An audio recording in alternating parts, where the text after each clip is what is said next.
Welcome back, everybody, to A Little Less Fear podcast. Today, I'd like to introduce Daniel Moody. Daniel Moody is a men's coach and songwriter. His history of crippling anger, anxiety, and depression fueled a radical transformation in his life and set him on a mission to free other men and fathers from the cage of self-abandonment and damaged relationships. This is an excellent topic because there's a lot of angry men out there and a lot of angry men that don't even admit they're angry. They kind of just stay angry their whole lives. So Yep. thanks so much for freely talking about this, for being open and vulnerable. And thanks so much. I'd like to know, and I'm sure our viewers, our watchers, and our listeners want to know how your journey began. Well, thank you so much for having me on and for highlighting this particular topic, because it is important that we be able to talk about it, to normalize it in a sense, to at least be able to have messy conversations about it. Yeah, my relationship with dadhood, anger, and spirituality were one big explosive mix over the course of my 20s. I became a dad at 18 and had the first encounter with my own issues with anger, because I became fully responsible for another human being before I was really fully responsible for myself. Yeah, I mean, you weren't even a full, I guess, fully in your own humanness at that time. You're still a kid. Exactly. Yeah, the mind is not done cooking at that point. So Right. I did a little bit of cooking while I was becoming a parent, and it was regretful. And just that uh, I was lucky in that we did have people in our lives to support us, but really you can't save somebody from their own karma, so to speak. Very true. They gave us so much of a leg up of so many people I know that have been in the same kind of dynamic in their lives that have had much less support. Yet still, internally, we had to suffer the way we had to suffer in order to learn how to be parents, because at the end of the day, it was on us. Oh, yeah. Wow. And it was on each other, and we lucked out in being in mature enough relationship with each other to do it well. But I became a dad again about 9 years later, and my son is now 5 years. So I have a 15-year-old daughter and a 5-year-old son. Wow. And that 5-year-old, I'd come at a place of feeling almost totally rehabilitated internally, to have felt much more of my own freedom and feel like I'd had enough space to really take that on again. It came with a whole new rush of problems, because he's an entirely unique human being. Right. So it's sort of, when men become fathers, there is a death of self that occurs. And we would have something like an initiation or a ritual ceremony to acknowledge to men, you're about to change. Your circumstances are going to change so much that what is expected of you is going to change. And we're going to hold you in this vision of what you have been and what you're becoming. That way you have some idea that you've just changed the map. The field is a different territory now. You need a new set of skills, internal skills, and to basically just counterbalance the expectations that are suddenly laid upon you, that now this new human being needs you in all of these ways. Just like when you become married for the first time, it's no longer just you anymore. It's you and this other person thinking and breathing and living together.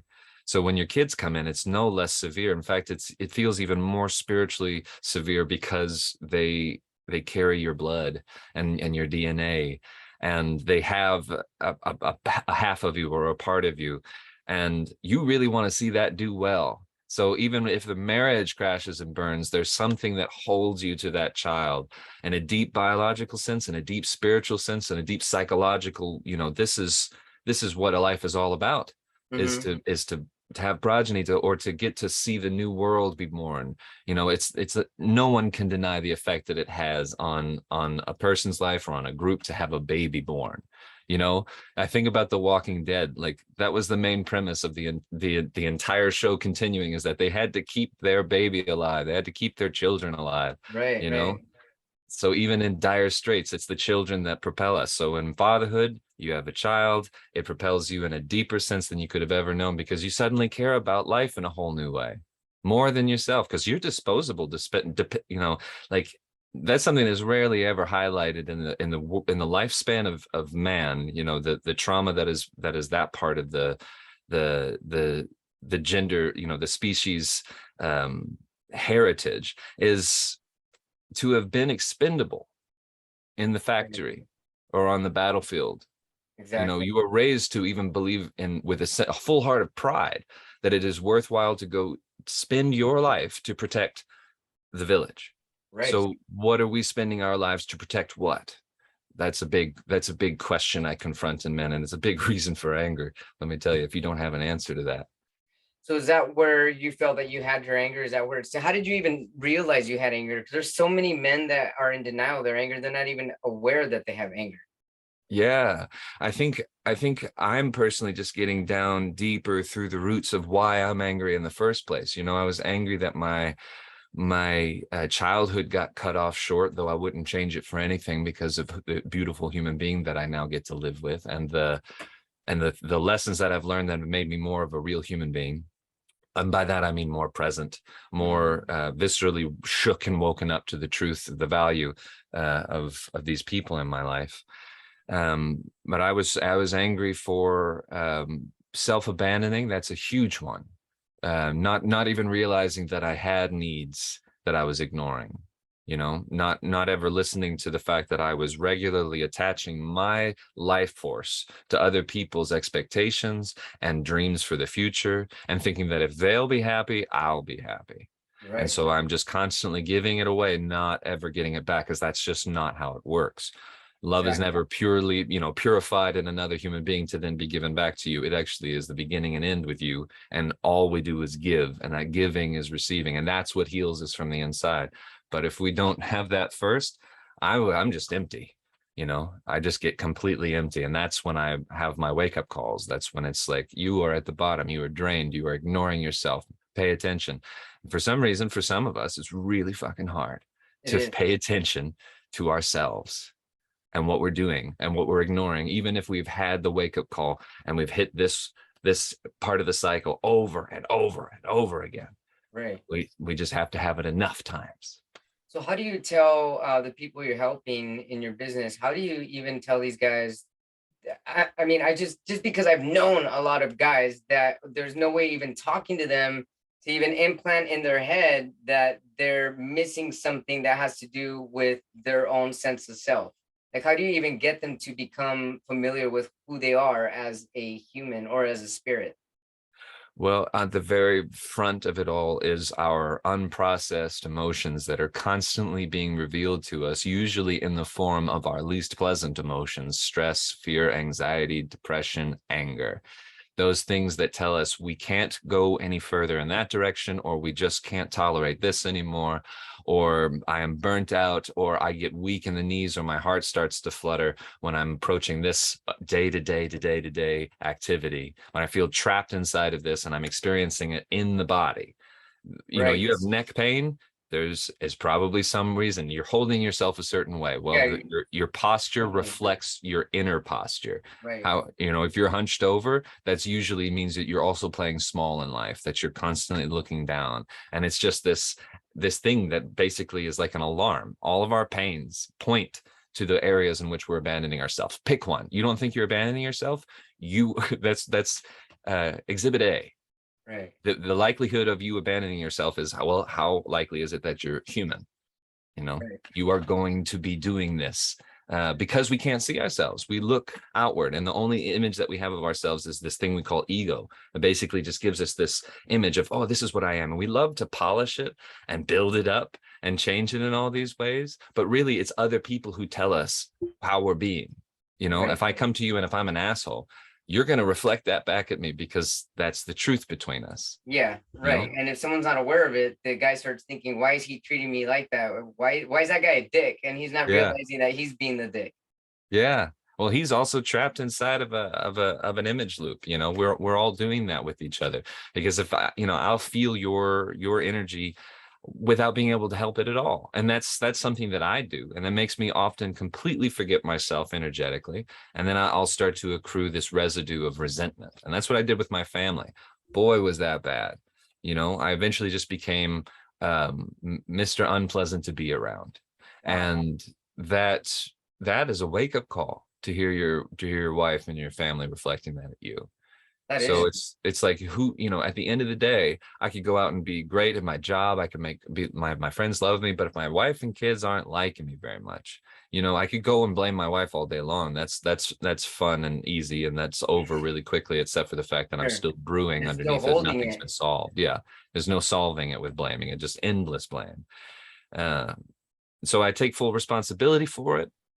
And, that came at the same time as me learning full self-acceptance and just how powerful that is in and of itself, to simply relax from head to toe and allow who I am to come out on its own without obstruction.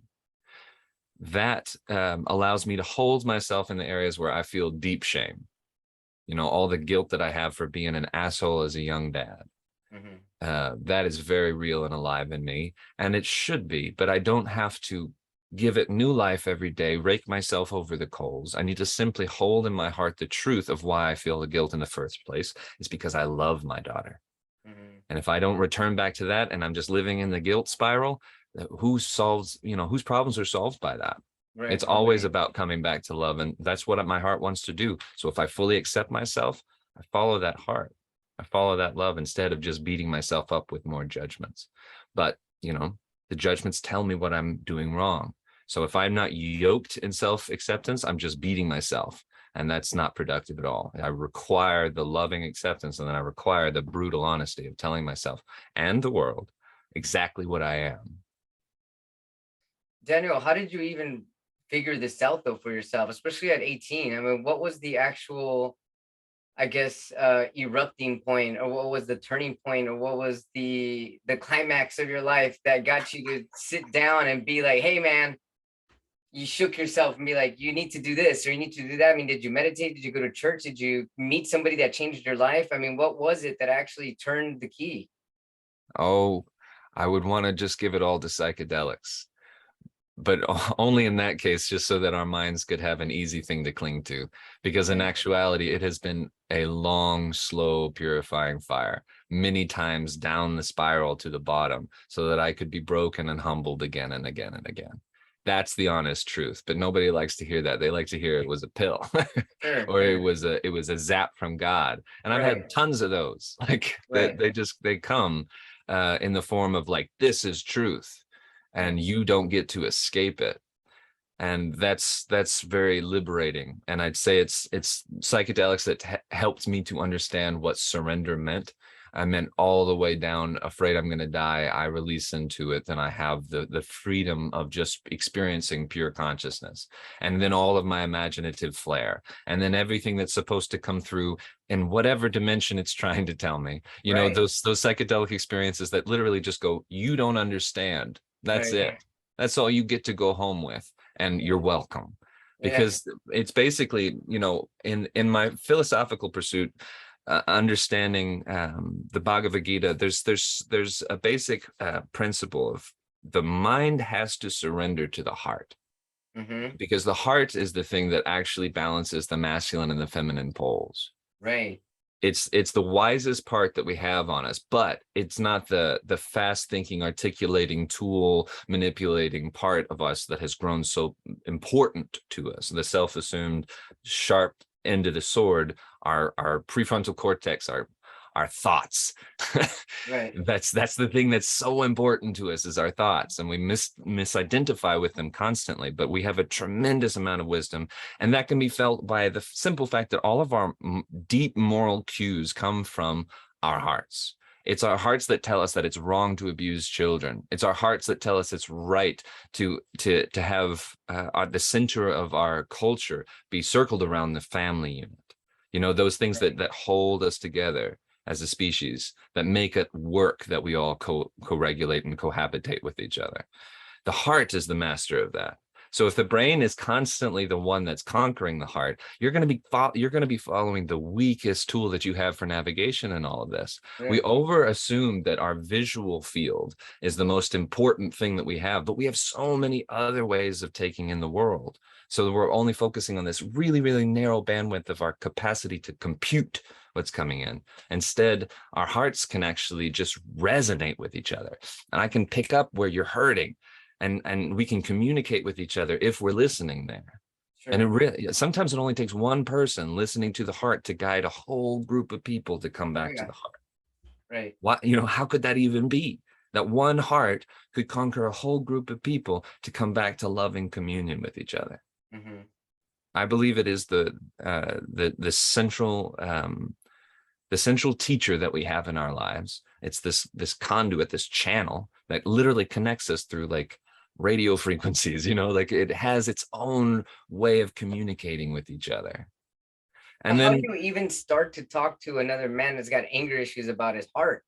It seems like he wouldn't even think his heart exists, you'd be surprised, man. Some of us that are the most angry are also some of the most loving.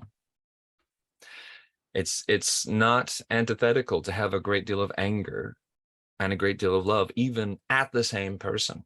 This is what it means to be balanced, is to understand that you have both a shadow Yeah. and a light side. And if we only pretend we have a light side, then we are not contending with the most challenging and scary parts about ourselves, which are just going unchecked.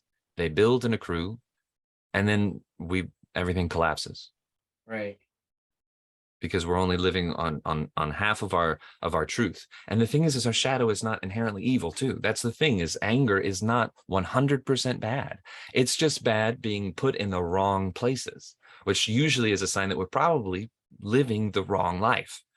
Right. By that, I mean, we're giving our attention and our time to something that's not actually ours, not the epicenter of our lives. So if we're living for other people, like happy wife, happy life, which is what I did and what I know so many other men do, and so many people in relationships do that. Their one person becomes the dominant visionary for the crew, and the other person just wants to be loved. They just want to be loved, so they're willing to just take on whatever, consciously or unconsciously. I wasn't aware that I was living my wife's dreams. I had to sing this to myself in song form before I could ever even consciously become aware that I was not living my own life. And that's a scary thing to wake up to. My client just told me the same thing. I realized I'm nobody. And I asked him where he felt this in his body. He said, everywhere. Wow, that's pretty intense. Like a caged animal. Man. This is his own life. This is my own life. And to become awoken to that is sort of like the terror of the situation. You realize that you have all this desire to be true and real and present and a real version of yourself. But what's actually happening is that we're living out unconscious behavior that was given to us, that we are constantly reaffirming and giving new life by putting our attention there, and by never choosing a different path, because it's painful to choose a new path. It's almost easier to just be unconscious. That's so true. It's like falling downhill, though. It's easy, but it hurts. Oh yeah, it sure does. So then when I'm assuming you meditate, obviously. How did you get into your spirituality? How did that come to be? I was spiritual as a child. Oh, wow. My mother had her first really profound one-to-one relationship with God through Christianity when I was really sick as a kid. And she found it through this really powerful scripture that spoke to her and spoke to the moment. And I remember her constantly pouring that kind of ancient wisdom and love and desire and for faith and believing in something and communion with the reason we're here. And God was very important to me as a child. And as a young man, I lost God because reason came and it convinced me that it was the only and most important thing. And I have contended with that dichotomy and imbalance within myself since coming into my own mind. And psychedelics life circumstances that were very real and inescapable humbled me enough to simply remember that I am alive. Because I was so acutely invisible to my own fear of death that having to face my fear of death, which was the disillusionment of an ego death and a psilocybin experience, sort of revitalized the simple fact of living. Mhm. And it also revealed to me in what I saw and what I cared about is just how much I cared about my wife and my son and my home. I mean, so much that it ached and resonated in my whole body because I had been ignorant to the fact that I would inevitably lose them as time progresses. My son will only be this small today.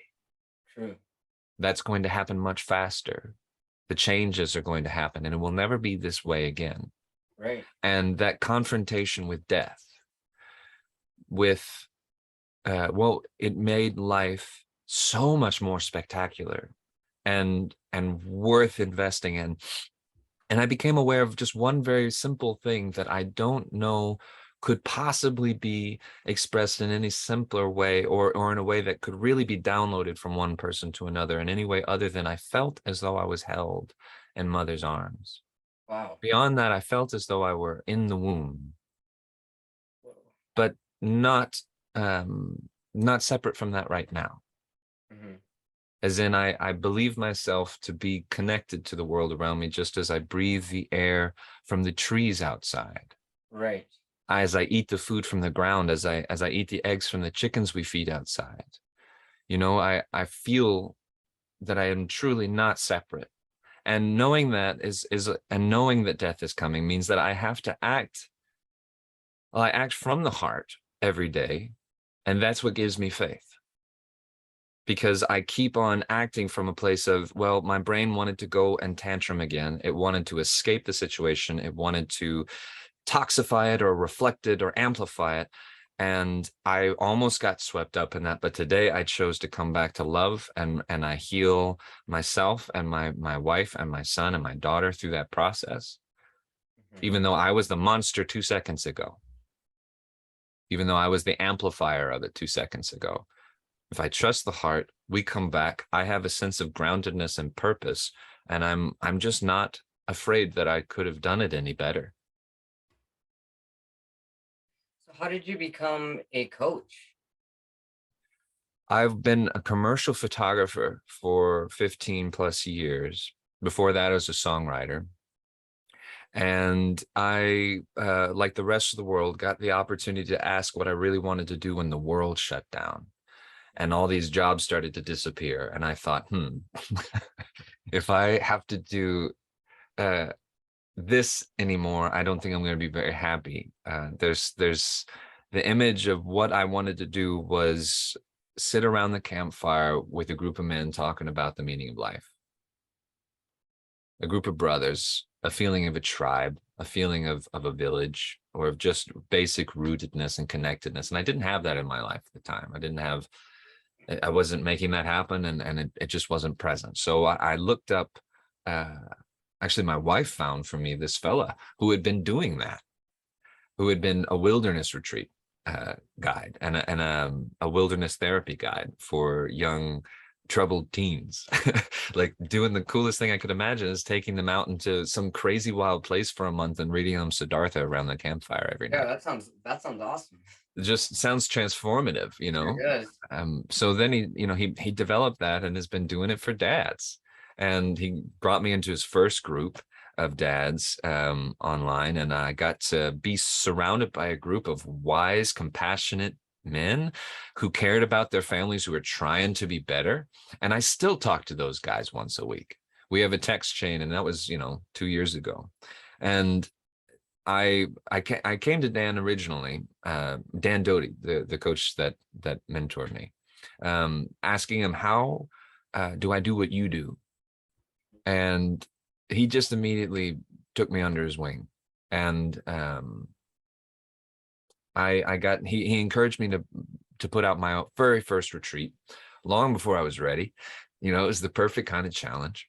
And I called it into being, and it threatened to rain us out, but I just knew that this crew was going to come together, even if it was just me out in the rain. And then it Yeah. turned into this really powerful, transformative experience for them as well as for me. I didn't know what I was doing, but I knew that I needed to do something along these lines because I had been to Dan's retreats. I had been through his mastermind. I'd come through this world of like getting to explore, being. The thing is I've been doing this uh, since I was able to talk to a friend. Like I'm my friend's self-help buddy. I'm the one who likes to talk about the deep shit, the painful stuff, like what's going on. I don't care about the weather, you know, like Right. tell me what's really going on in your soul. For God's sake, if you tell anyone. And so it was a natural fit for me, and I kept doing it, and I keep doing it because I love the process. And as I coach, I as I'm coaching a dad on how to be better with his kid, that day I'm better with my kid. Sure. It Exactly. brings Exactly. it to my mind, and it makes me a It better human being. magnifies it for sure. Exactly. Exactly. I, I find it it's really interesting what you said in the beginning of this interview, because one of my good friends, he just became a father for the first time, and he's deaf. His wife is deaf. They're both deaf, so it's really challenging being deaf parents, and their newborn son is hearing. So, but he's also a young father, and he had texted me that he went through a depression. I mean, it's only been 4 months since the baby's been born, but he told me he went through a depression when the boy was born, and I actually honestly, it was the first time I heard a father say that, because most of the time you hear the woman go through like the postpartum depression, but she was happy. It was the opposite. I mean, she was excited she has her baby, and he's like, "No, my life is over." I'm like, "What do you mean, dude? What do you mean your life is over?" And he's like, "Yeah, I can't enjoy life anymore, and I'm the way I used to." But I finally saw him in person about 3 weeks ago, and I met their newborn, and he says he's doing better now. He's fine. This means fine in sign language. And I'm like, okay, good, but I wish, and especially being a deaf man, like, I mean, what kind of community is there for like deaf community going through struggles that you went through? I can't imagine it's already difficult. I imagine for the deaf world, but I wish I had the right words for him. And I wish he would have come to me when he was feeling down rather than just closing off completely. And I only know this because his wife told me that. So, but I'm glad that he found himself. He meditates all the time, and I really think that that's actually what's helping him is being. I mean, he's Hindi and he's Buddhist, so I'm sure that Mhm. had a lot of help with him. So, what do you tell new fathers when they come to you and they start feeling the same feelings that you had? Well, I highly encourage anybody to find community.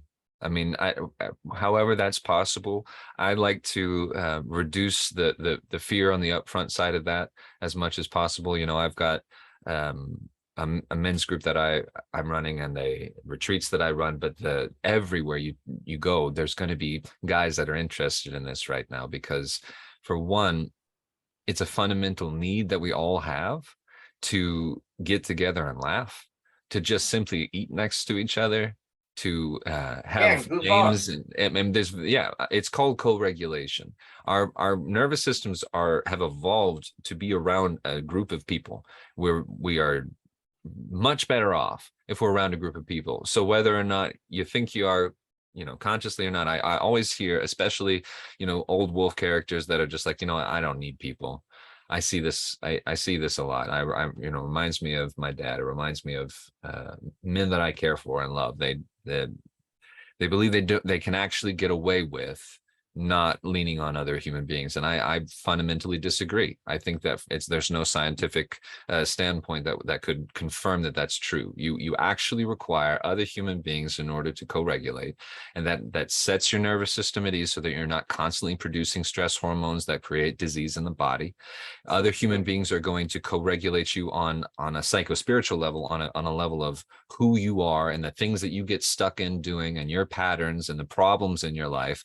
People can help you with that. They can help you feel a little bit more sane. They can give you a little bit of clarity, a little boost of positive energy, help shake you out of something that you've been stuck in. So as basically the number one thing that I would recommend to any human being who is suffering from any kind of inner turmoil, whether that be a lack of expression or too much expressiveness, or a lack of pain or too much pain, go and be around other human beings, whether that's at a Love that. church, at a synagogue, at a community center, at a friend's house, at a therapist, and then, look for a local men's group that's either fully functioning in your area. A friend could be putting one on, or you could, if you are one of those people that has that ability to like fight the fire of fear, of social anxiety, you can basically set a time and a place and invite people to it. Do it online or do it in person. And just by holding that space,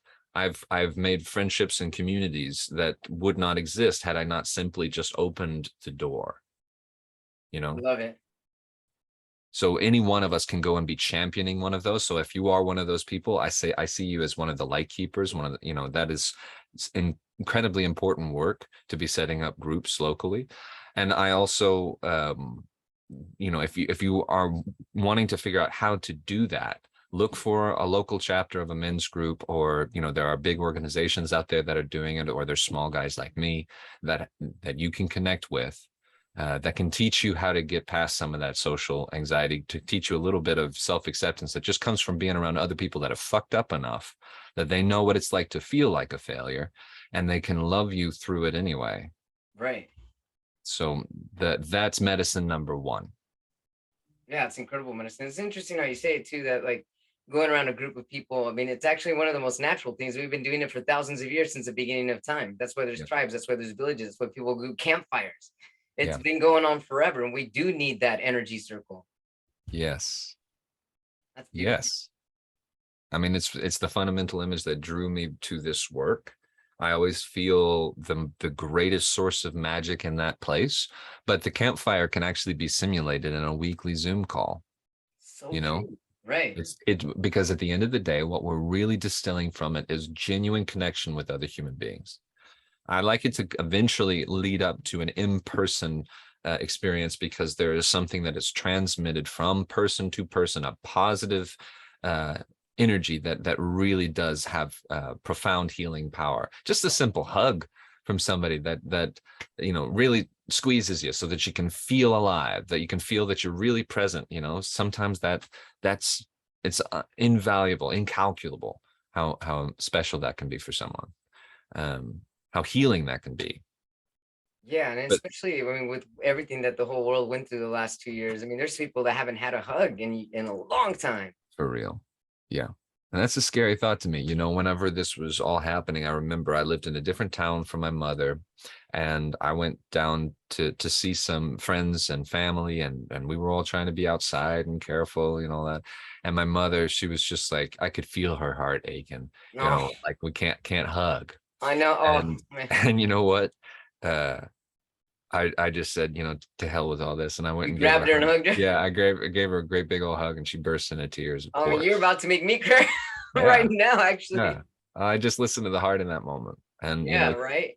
that was yeah, I don't regret it. Oh no, that's beautiful. Yeah, yeah, That's gorgeous. I even feel that with animals. I mean, like there's sometimes if I'm hanging out with people and I see that like their dog or their cat sitting in the corner, I can tell they haven't had the attention. And just yeah, because somebody is there and you actually don't give them one-on-one attention, or even just a touch or any type of human connection, I mean, it can be really detrimental. yes. And I mean, that really brings it home to a central point, that we are our attention. The number Yeah, one thing that our kids want from us is our attention. The number one thing that the biggest companies in the world want from us is our attention. You so know, true. you give your garden attention, it will flourish. And it's difficult to give your attention to someone unless you've given attention to yourself. And Correct. that's why it goes back to what you were saying, how it's important to come back to yourself and love yourself and have time for yourself and your own spiritual being and God, and know that we're all one, that way to be able to connect with other people a little more easily. Yes, yes. It's like my mentor Dan Doty says, it's all for them, but it starts with me. Yes, absolutely. Yeah. Well, That hey, whenever you feels set up another wilderness retreat, let me know. I mean, maybe I'll fly over to Arkansas. I've never been over there. I mean, that would be amazing to do something like that. The Arkansas has a really, really magical gem called the Buffalo River. And we also have the Ozark Mountains, which is where the Buffalo River is. And so twice a year, I host a retreat in the fall and in the spring. The next one's actually next month, October 12th to the 16th. And then the next one will be mid-April next year. That'll be a float trip where we float down the river. What? That's amazing. Mhm. So these retreats are music, movement, and meditation. And the music Wow, comes, the three M's: music, yeah, movement, and meditation. yeah. What? I'm a sucker for an alliterative, so music comes from my background as a songwriter. I've been writing songs since I was a kid. I come from a family of Grammy Award winners. I'm like in that world of music, um, constantly writing songs. That's what I love to do. That's actually one of my main offerings, is Song for the Soul, where we use songwriting as a healing modality. Oh, I love it. And that's an online group, and at the retreats we do live versions of that, where we work on just live jams, working through music. And sometimes people have never picked up an instrument before. Sometimes these is mature artists that are really looking to explore and deepen their own natural voice. And yeah, the movement side of it is just to counterbalance the movement side is the counterbalance the lifetime of sedentary lifestyle. So we put our bodies into nature, we move around, we play music around the campfire, we meditate in the mornings and at night to get our brains right with the environment. And it's really one of the funnest times of the year for me. It sounds amazing. I'm Yeah. like picturing it all. I'm like, wow, it's amazing. I basically wanted a retreat that was like my perfect retreat. You tell me we get to play music every night. You tell I me know, right? we're gonna have these like we movement sessions and then like go have adventures and eat incredible. I always prioritize the food being really, really good. I have some very trusted friends of mine that not only come from a deep school of philosophy, but are all incredible chefs. So they're like ninja characters that I have around. I love it. What a perfect combination. Yeah, yeah. Daniel, thanks for lifting me up. I feel amazing. And you know what? I have you to thank. Thanks so much. How can our viewers, our watchers, and our listeners find you if they need to get a hold of you? Yeah, you can find me at danielhuntermoody.com or at Daniel Hunter Moody on Instagram. On IG as well. Yeah. Or .com. Excellent. Well, I'm gonna find you as soon as we're done with this. Thanks so much for being on a Little Less Fear podcast, and I look forward to hearing from you and connecting with you. And if you ever do any of these Zoom meetings as well, let me know. I'm always up for those type of meetings. I love the pump Brilliant. up. Brilliant. Thank you so much. Thank you so Have a much, great time. Daniel. All right, take care. Let's keep in touch. Will do.